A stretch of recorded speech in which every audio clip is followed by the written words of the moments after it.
My name is Malcolm Sim. Working the boats when I was young, I got all over the world and to a lot of places that I didn't know the history of, the folklore of, whatever.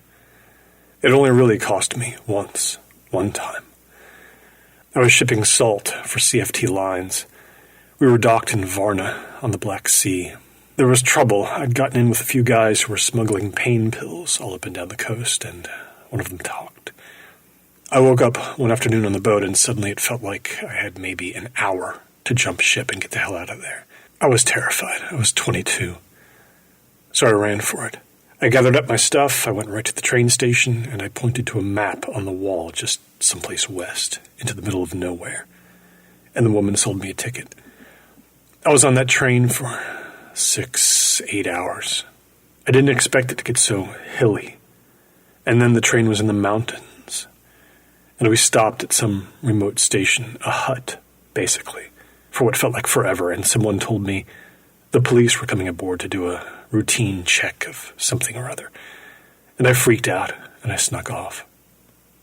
I started walking down a dirt road in the dark at like 2 a.m. Had no idea where I was going. After about an hour, when it was obvious I wasn't going to come across a town or anything, I stopped. I thought I'd wait a little longer, then head back toward the station where I knew at least I wouldn't be open prey to bears or whatever. A lot of people would say the area I was in was beautiful, I guess, but I didn't see it. Hills upon hills, deep forest, unpopulated. Maybe 1 or 2 little old stone houses tucked away along the road, which was dirt sometimes and sometimes pavement with no lines or markings. It was probably put down once 50 years before and never repaired, lots of cracks and holes in it. No cars went by, not one. I left the road and sat at the edge of a huge field, under the stars, wondering what to do. Everything I owned in the world was in my backpack, all 10 pounds of it. It was getting cold, birds were making sounds like I'd never heard before in the trees. And here it came, the sound I was most scared of. Dogs howling somewhere, probably a whole pack. God knows what kind or how hungry to kill something they were. Wolves. It started with just one, kind of warbling, singing. And then others joined in. It sounded like flutes almost, that would start and stop and rise and fall. A haunted kind of sound that just stopped suddenly. I saw a glittering light far away in the woods. So I walked in that direction across these dark fields. And in a while, I could see a house. But this one was big. It was tough to reach. The trees got thick, and I lost the light sometimes, and I had to climb a brutal hill and down the other side. There it was. Pretty much a mansion. Lots of brick and solid rock, with lights on in some of the windows. There wasn't any fence or gate on the back side. I just came out of the forest, and I was on the grounds. It was tough to see anything in the dark, but the lawn felt really overgrown. The grass was brushing my ankles. Something that looked like long, heavy bags of dirt or mulch were spread around here and there. I felt safe. I walked right up to the place, across a bumpy brick patio. I think I meant to knock on the big back door, but it was open, wide open. Warm light inside, so I walked right in. It was a damned nice place, I'll tell you that. I went down this hallway and I turned a corner and I was in a huge open room, big as a ballroom. Antique furniture and a massive, complicated carpet and a chandelier, and everything was red and brown and oak and gold. Art on the walls, a pool table in one corner. It was made for a band to play in and the people to dance in gowns and tuxedos. But instead, there were dead people in it. There were dead people in it, lying on the carpet. I think 7 or 8 of them, lying there, on their sides, on their stomachs, face up, face down. Men, women, no gowns or tuxedos, just t-shirts and jeans. I would have run, but at first I couldn't be sure what I was seeing. I wanted to be sure. It was confusing because there was something about their skin that wasn't right. I had to get close to a few of the bodies for it to sink in. Most of them, it looked like somebody had crawled inside their skin and then painted them with light blue streaks from underneath it. Wide blue streaks with a brush. I'd never seen that before, and I thought, is this real? One guy, half his face was like that. One of his eyes was bulging out. And I heard a voice behind me. It's the exohemperin. That's what this guy behind me said, in the kind of accent I'd heard in ports on the Black Sea and on the train. I turned, and there he was, standing on the curving steps that led up to a balcony. He was coming down, step by step, real slow. He was my age, and as skinny as me, but with a huge beard and a ponytail, wearing sweats, wrinkled gray sweats. The exohemperin caused that blue look, he said. He looked at the bodies like he was a medical student, just kind of interested in the effect for a paper he had to write. Even at 22, I'd already learned, you don't show fear when you're in a situation you don't understand. You turn on your aggression. No matter how scared you are, that's how you survive things. I told him he should maybe think about not taking one more step down that staircase until he told me what had happened here. But it was like he didn't care. He couldn't take his eyes off the body, so he kept coming. He came all the way down. He told me he'd hidden through the whole thing. He'd been hiding under his bed like a little kid and stayed there for hours. But he'd suspected what they'd done. They'd come looking for him, but they never found him. That one over there, he said, and he pointed to the body that was closest to my feet. Some guy in his 60s, maybe, eyes closed, peaceful, chin up like he was soaking in the rays of the chandelier. His lips and his forehead were blue. That's Dr. Penny. This was the guy to finally convince them all to do it. It had been suicide, every one of them.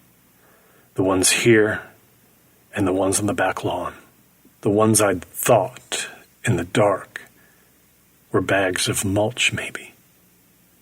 I said, why? My host, which is how I think of him now, he collapsed into a big wicker chair and he scrunched his hands real tight on the arms. He looked so tired he could barely keep his head up. He said things had been strange here in the mansion for months. What with Dr. Penny filling their heads with all kinds of weird philosophies. Drugs, too. There'd been a lot of drugs. And then, one day, they'd captured the prisoner. After that, a couple of the people, my host told me their names, but I've forgotten them, started to really lose their minds. There was fighting over what they should do with the prisoner, but it didn't really matter. Even Dr. Penny, who'd worked for 10 years to catch one, couldn't deal with how black the sight of the prisoner made his mind. He'd started talking about what it meant in his belief system, and it wasn't pretty. That night, sometime around 8 o'clock, my host had heard everyone coming out of the rooms, and he just knew the end was here. He hid. He saw people come into his room, saw their feet from under the bed, but no one had looked under it. They all went downstairs. He'd heard Dr. Penny telling them all something. There was music. Someone played an LP by some old Ukrainian pop star, and I remember seeing that ridiculous record jacket beside the turntable in that room. That music, that record, was the last sound my host had ever heard from any of them. Then I came along. I asked about this prisoner, who the prisoner was. "Would you like to see him?" my host asked me. And I think I said, "What I'd like is for you to maybe keep sitting right there in your chair and not move because I'm leaving." He stroked his big beard and smiled and said I'd be doing him a favor if I at least looked, because he didn't know himself sometimes if the prisoner was real or a delusion. Dr. Penny had drubbed all the local legends into them about the things that supposedly lived in these mountains. But it was still impossible to truly believe.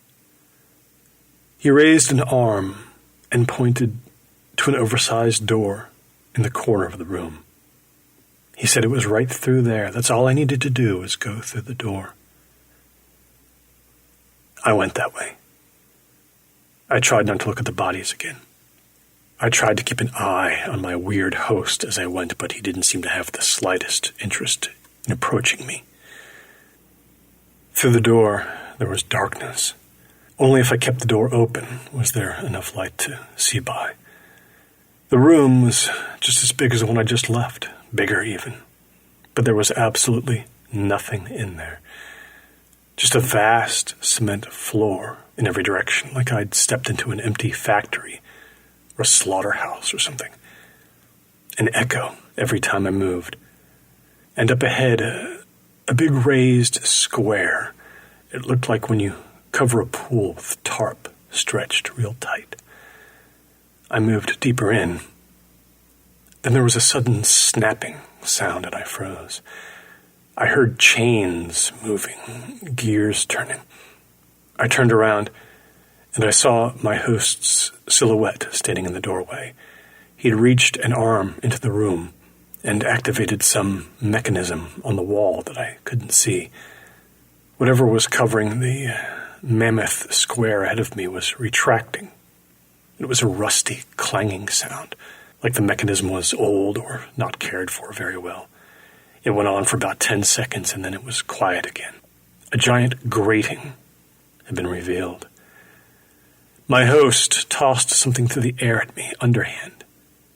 It hit the floor and skittered in my direction. It was a flashlight, a big heavy-duty thing as long as my forearm.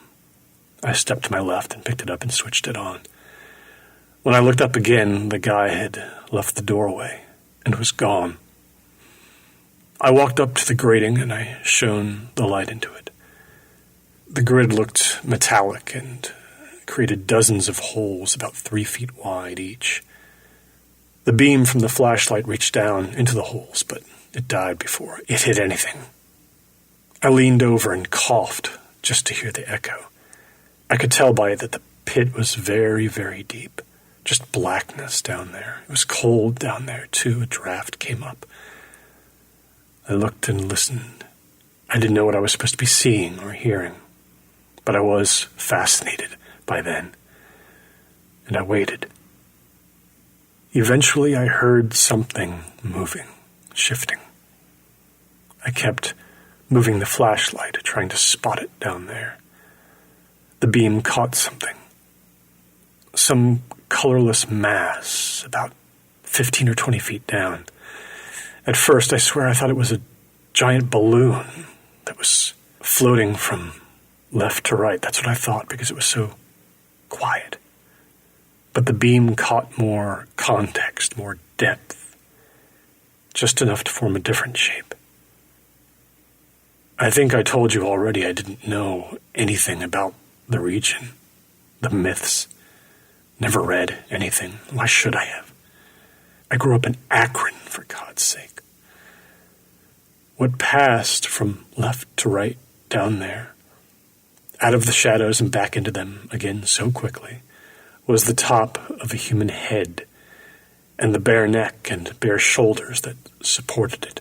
A bald human head, but of a size so gigantic that after it had stopped moving and found another space out of the reach of my flashlight beam, I took a bunch of involuntary steps back from the grating and calculated, trying to bring some kind of mathematical logic to it. But I understood why the grating was so big, why the pit below had to be constructed specially. The prisoner had made no sound beyond the shifting of its limbs down there. Everything was silent again for a minute, but then there was a staticky pop, and I heard my host's voice coming through a PA speaker somewhere nearby. It was tough to make out the words sometimes because of the little dropouts, the gaps. He was saying he thought it was finally time to open the other door now. It made sense to do it. There was no point in keeping it shut anymore. Then a second click and pop, and he was gone again. I approached the grating for another look, but the prisoner didn't appear again, didn't respond to the probing of the flashlight. I pointed the beam around the cold room around me, and I only saw a blocky object in one far corner, silvery looking. If I'd been listening more carefully when I came in, I might have heard it humming, a refrigerator. My first thought was feeding. My host must have pressed another button somewhere because I could hear another clumsy mechanism working in the distance, grinding like it was in some faraway part of the house or down below me. When it stopped, a clock in the other room chimed 5 times. Listening to that helped me breathe, actually, helped me settle my nerves. I kept hold of the flashlight and turned and left that chamber before I could hear anything else that might scare me. In the other room, I looked at the bodies, how they had settled in death. They must have all laid down beforehand on the carpet. I spotted a couple of paper cups nearby. One of the women had covered the left side of her face with her hand like she was shy, or maybe didn't want to see what was going on around her as she faded. I went to the other side of the mansion, toward the front entrance, down another hall, past a kitchen, past a room of marble with a fireplace as big as any I had ever seen. I went to the front door, and I opened it. This side of the house bordered woods and fields, too. There was no main road leading here. The place was totally isolated. The sky outside was still partially dark and gray. A very light rain had begun to fall, not more than a mist. Something was out there, a tiny visual anomaly, out beyond the overgrown grounds and beyond a long, gentle slope toward what looked like an orchard. Beyond that, the hills started, and the dense forest, the kind of terrain that would probably swallow me up with no chance of finding my way. And in the distance, those tall mountains that were nothing but ominous black cutouts. I had a lot of courage back then, much more than I do now, 30 years later. I walked toward the orchard. There, my host was slumped down in the wet grass with his back against a tree. He was dead. His mouth was hanging stupidly open. His eyes were half shut. He was clutching a paper cup. I kneeled in front of him. His whole neck was blue. He must have pressed that button and, right away, with no hesitation, walked out to his death spot. Maybe he knew I'd come this way. The mansion was small now, in the distance behind me. I could go back there, around it, and walk back the way I'd come from, but looking at those mountains in the distance, I believed that the prisoner wanted them instead. That was where I should go if I wanted to see, and now I desperately did. I went toward the forest. I wouldn't have gone far, I can tell you. I would have stopped when they got too dense, maybe only a few hundred yards. I had no desire to stumble around blindly in this foreign land, unprotected. I had a perimeter of safety very much in mind. I had just reached its edge when my perception of reality changed forever. The sky was now a solid gray, maybe only another 10 minutes before true dawn. The rain was so soft, I remember, this fine, silent spray that barely even soaked my clothes. I never felt a rain quite like that before. No wind. The trees were getting thick around me, and I heard scampering things in the brush. I was facing east, and then I turned to the north to start following a thin, lazy stream, and I heard something big moving near me, up ahead to my right. The trees in that direction were being jostled ever so slightly. The prisoner appeared in a wide gap between the trees. We'd been traveling almost parallel to each other. I will make my final guess about its height, since I can't trust my memories to ever be more concrete than they are now. Its head was maybe a few yards above the trees behind it, so I will say 50 feet tall. Its naked body proportionate. The body had no color. None. It wasn't muscled like a regular body. The limbs were doughy and without much definition.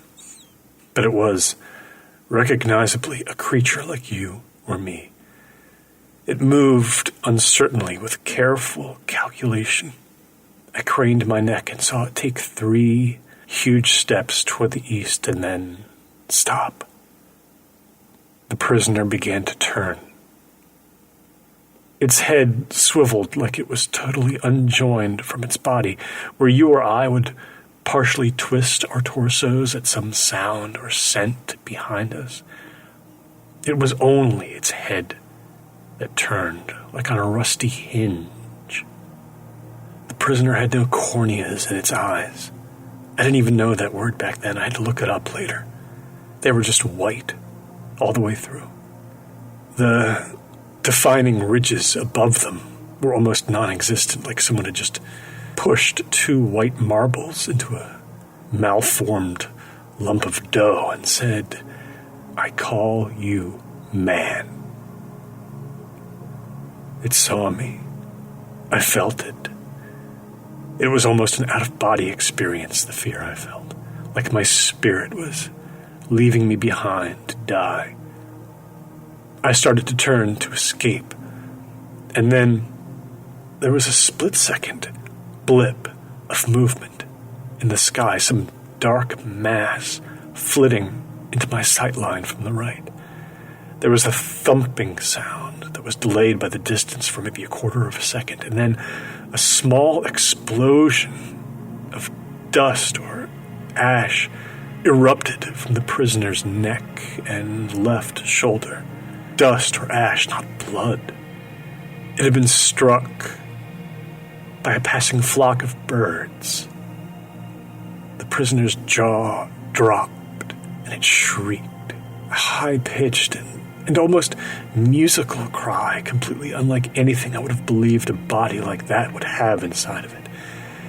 Its entire head tilted suddenly to the left, like some vital structure inside its neck had been snapped, and it settled at a hideous angle. The small section of the body that had sustained the blow was just gone. The debris that had been loosened was sifting down to the ground in a cloud, dissipating. And the prisoner began to fall. Then I was running. 2 times. 2 times. I slipped and slammed into the ground just like the panicky victim in some horror movie. It was the slickness of the terrain beneath my feet that got me the first time, and my sheer momentum the second time. I ran back through the orchard past my host's corpse, and very soon I got back into the mansion. I emerged into the front room and found myself among all the bodies again, my shirt and my pants soaked and muddy. I had decisions to make. I took the coward's way out. I made no phone call to the authorities. I collected myself and ran through my mind the route back to the train station as best I could, given my unhinged state of mind. I had to go over it again and again, my hands clutched to the side of my head. I was so scared I couldn't make simple connections. For 10 minutes, I was among the dead bodies. Then I went out the back door, where I saw, for the first time, the details of the other 5 or 6 corpses I'd been spared the night before, including one body in a wheelchair on the patio. I had no idea how I hadn't seen him the night before, but then again, maybe he'd been around somewhere, still alive, listening to my host and I speak, maybe, before deciding, like the others, that Dr. Penny's idea was one that should be followed. My wobbly legs took me far away. I never truly felt safe until the train hut appeared, a sign of humanity.